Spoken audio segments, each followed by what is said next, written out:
மக்களே, கார்த்திகை தீப சீரியல் ரொம்ப இன்ட்ரெஸ்டிங்கா போகுதுன்னே சொல்லலாம். சந்திரா எப்பவும் நம்ம கார்த்திக்கு குடைச்சல் கொடுத்துட்டே இருக்காங்க. இந்த வாட்டியாவது சாமுண்டேஷ் கிட்ட எல்லா உண்மையும் சொல்ல போனா அங்க டாக்குமெண்டையும் வீடியோ எவிடன்ஸையும் நம்ம ரேவதி டெலீட் பண்ணிடுறாங்க. அது தெரியாம நம்ம சாமுண்டேஸ்வர் கிட்ட பல்பு வாங்கிட்டு வராங்க சந்திரா. இது மட்டும் போதாதுன்னு அடுத்து என்னடானா நம்ம கார்த்தி அவங்க அம்மா இறந்த அப்புறமா கொஞ்ச நாளுக்கு நான்வெஜ் சாப்பிட மாட்டாங்கன்னு தெரிஞ்சதும் கார்த்திய நான்வெஜ் சாப்பிட சொல்றாங்க சந்திரா. சாப்பிட தயங்கி நின்ன கார்த்திய சந்திராவும் சாமுண்டேஸ்வர் கிட்ட அவனோட அம்மா அபிராமி இறந்து கொஞ்ச நாள் கூட ஆகல, அதனால அவன் சாப்பிட மாட்டான்னு சொல்லிடுறாங்க. இதை பார்த்த கார்த்தியும் அந்த சாப்பாடை சாப்பிடுவாங்களா? அப்படி அந்த சிக்கலேருந்து கார்த்தியை காப்பாத்தி நம்ம ரேவதி சந்திராவோட ஆட்டத்துக்கு முடிவு கட்டுறாங்களா? அதை பத்தி தான் இந்த வீடியோக்குள்ள பார்க்க போறோம்.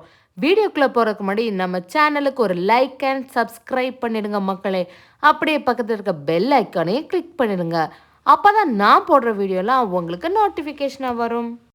வாங்க வீடியோக்குள்ள போகலாம். ஃபர்ஸ்ட் பார்த்தீங்கன்னா சந்திரா சாமுண்டேஸ்வர் கிட்ட எல்லா உண்மையும் சொல்லிடணும்னு ஃபாஸ்ட்டாக வராங்க.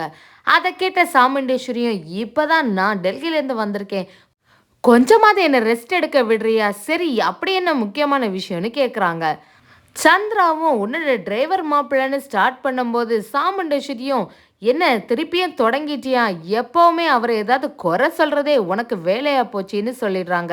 அதை கேட்ட சந்திராவும் இந்த வாட்டி கண்டிப்பா நிரூபிக்கிறதுக்கு என்கிட்ட ஆதாரம் இருக்குன்னு சொல்லிட்டு இந்த மொபைலை பாரு, உன்னோட டிரைவர் மாப்பிள்ள ரெஜிஸ்டர் ஆஃபீஸில் வச்சு சொத்து டாக்குமெண்ட்ஸ்ல எல்லாம் சைன் போடுறது இருக்கும்னு சொல்லி காட்டிடுறாங்க. அதை பார்த்து எரிச்சலான சாமுண்டேஸ்வரி என்னது என்கிட்ட காட்டியிருக்க, நீயே பாரு என்ன வீடியோ, மாப்பிள்ளை எங்கே இருக்காங்க அப்படின்னு கேட்குறாங்க.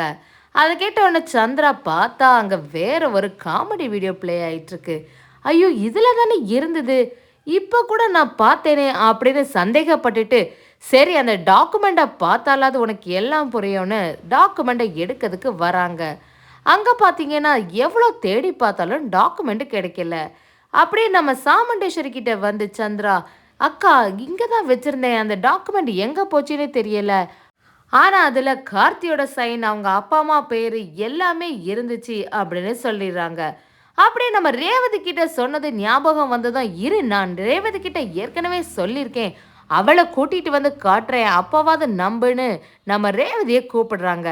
அப்படியே சந்திரா ரேவதி கிட்ட கொஞ்சம் முன்னாடி தானே உங்ககிட்ட டாக்குமெண்ட்டையும் அந்த வீடியோ எவிடன்ஸையும் காட்டினேன், அக்கா கிட்ட எல்லாத்தையும் சொல்லு, கார்த்தி அந்த ராஜசேதுவோட பேரங்கிற உண்மையெல்லாம் சொல்லுன்னு சொல்லிடுறாங்க. ஏற்கனவே கார்த்தி மேல ரொம்ப அன்பா இருக்க ரேவதி சும்மாவா இருப்பாங்க? அப்படியே சாமுண்டேஸ்வரி கிட்ட இல்லம்மா அவங்க எதுவுமே காட்டல, சித்தி என்ன சொல்றாங்கன்னு எனக்கு புரியல அப்படின்னு ஒரு ஆக்டிங்கை கொடுத்துறாங்க. இதை பார்த்த சந்திராவும் அப்படியே குழம்பி போயிடுறாங்க. இப்படியே போயிட்டு இருந்தேன்னா சரியில்லை, இனி கொஞ்ச நாள் ஒரு சைக்கியாட்ரிஸ்ட்டை பார்க்க வைக்க வேண்டியதான் ஒன்று அப்படின்னு சாமுண்டேஸ்வரி சொல்லிட்டு அந்த இடத்த விட்டு போயிடுறாங்க.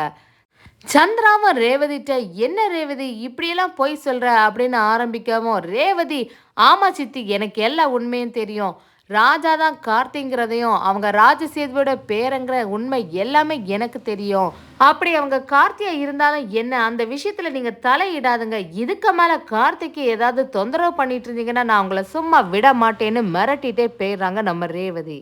அதை கேட்டவன சந்திராவும் தெரியாம இவகிட்ட ஃபர்ஸ்டே இந்த டாக்குமெண்ட்ஸ் எல்லாம் காட்டிட்டோமேனு யோசிக்கிறாங்க. கொஞ்ச நேரத்தில் பார்த்தீங்கன்னா சாமுண்டேஸ்வரி துர்காக்கு மேரேஜ் பார்த்துருக்கோம்ல, அதுக்கு என்கேஜ்மெண்ட் டேட்டை ஃபிக்ஸ் பண்ணுறதுக்காண்டி நாளைக்கு வராங்க, அதனால் அவங்களுக்கு விருந்தெல்லாம் வைக்கணும்னு சொல்லிடுறாங்க. அதை கேட்ட சந்திராவும் ரொம்ப குஷியாகி கண்டிப்பாக்கா நாளைக்கு தடபுடலாம் சிக்கன் மட்டன் விருந்து வச்சிடலான்னு சொல்லிடுறாங்க சந்திரா. அப்படி நம்ம சாமுண்டேஸ்வரி மயில் வாகனத்துக்கிட்ட கண்டிப்பாக இதுக்கெல்லாம் நீங்கள் தான் பொறுப்பேற்றுக்கணும், எல்லாத்தையும் பார்த்துக்கோங்கன்னு சொல்லிடுறாங்க. அதை கேட்ட மயில் வாகனம் கண்டிப்பாக எல்லாம் சிறப்பாக பண்ணிடலான்னு சொன்னதும் நம்ம சந்திரா மனசுக்குள்ள கார்த்தியோட அம்மா இறந்து கொஞ்ச நாள் தான் ஆகுது, அதனால் கார்த்தி எப்படி அதை சாப்பிட மாட்டான், டிரைவர் மாப்பிள்ள நாளைக்கு உனக்கு இருக்குன்னு சொல்லி நினைக்கிறாங்க. அடுத்த நாள் பார்த்தீங்கன்னா துர்காவை பார்க்கறதுக்காண்டி அந்த மாப்பிள்ளை வீட்டில் உள்ளவங்களும் வந்துடுறாங்க. துர்காவுக்கு அவ்வளோ டென்ஷன் ஆகிடுது. ரேவதி கிட்ட துர்கா ஏற்கனவே நான் நவீன மேரேஜ் பண்ணிட்டேன், இப்போ என்னடானா இன்னொருத்தவங்க கூட என்கேஜ்மெண்ட் பண்ணுறதுக்கு ரெடி ஆகுறாங்களே, இதெல்லாம் சரியில்லை, என்ன பண்ணுறது அக்கா அப்படின்னு ஃபீல் பண்ணுறாங்க.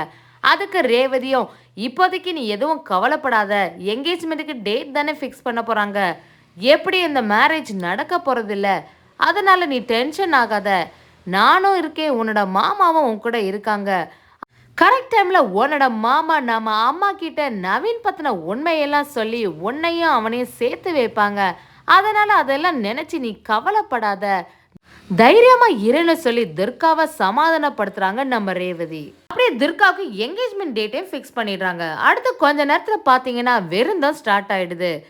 வீட்டுல சாமுண்டீஸ்வரி எல்லாம் அதை சாப்பிட்றதுக்காண்டி உட்காந்துறாங்க. கொஞ்ச நேரத்துல அதெல்லாம் பார்த்த ரேவதிக்கும் பாட்டி சொன்னது ஞாபகம் வந்துடுது. பாட்டி இதுக்காண்டி நம்மகிட்ட ஃபோன் பண்ணி வேற சொன்னாங்களே, கார்த்தியோட அம்மா இறந்த கொஞ்ச நாளுக்கு நான்வெஜ் சாப்பிடக்கூடாதுன்னு வேற சொன்னாங்களே, என்ன பண்றதுன்னு யோசிச்சுட்டே இருக்காங்க. அதெல்லாம் பார்த்துட்டு இருந்த சந்திராவும், என்னக்கா உன்னோட டிரைவர் மாப்பிள்ள ஒரு ஓரமா இறந்துட்டே இருக்காங்களே, வந்து சாப்பிட வேண்டியதானே, அவங்களுக்கு தான் சிக்கன் மட்டன் எல்லாமே பிடிக்குமே, ஒரு கெட்ட கெட்ட வேண்டியதானே, எதுக்கு ஒதுங்கி போய் நின்றுட்டு இருக்காங்க அப்படின்னு கேட்குறாங்க. அப்படியே சாமுண்டேஸ்வரியும், ஆமா மாப்பிள்ள வந்து சாப்பிடுங்க அப்படின்னு சொல்லவும் கார்த்தி தயங்கிட்டே இருக்காங்க.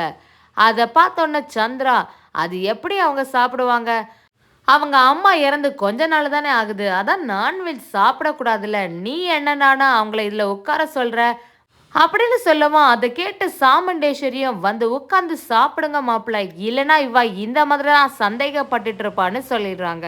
இதெல்லாம் பார்த்துட்டு இருந்த ராஜராஜனுக்கும் மயில் வாகனத்துக்கும் என்ன சொல்றதுன்னே தெரியல.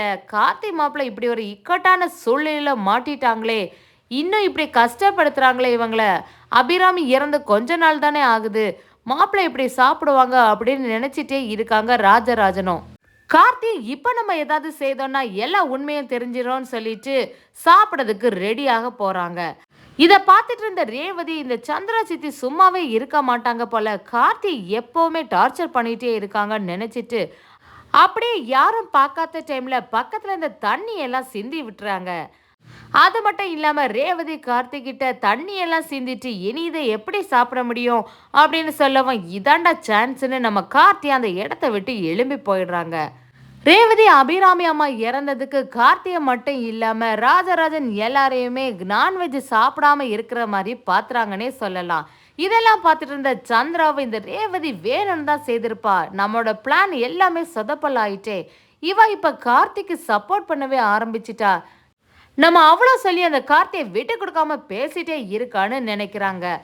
சந்திரா ரேவதி கிட்ட எல்லாமே நீ வேணும் தான் செய்தன்னு நல்லாவே தெரிஞ்சுக்கிட்டு இன்னும் அந்த டிரைவர் பையில நம்பிட்டே இருக்கிறியே அப்படின்னு எரிச்சல் ஆயிடுறாங்க. அதை கேட்ட ரேவதியும், இன்னும் டிரைவர் பையன்னு சொல்லிட்டே இருக்காங்க, ஒழுங்கா மாப்பிள்ளன்னு அவங்களுக்கு மரியாதையை கொடுங்க, ஏன் முன்னாடி என்னோட ஹஸ்பண்டை அவமானப்படுத்துறது எனக்கு பிடிக்காது, இதுக்கு மேல கார்த்தியை தொந்தரவு பண்ணீங்கன்னா உங்களெல்லாம் சும்மா விட மாட்டேன்னு நம்ம ரேவதியும் சந்திராவை வெளுத்து வாங்குறாங்கன்னே சொல்லலாம்.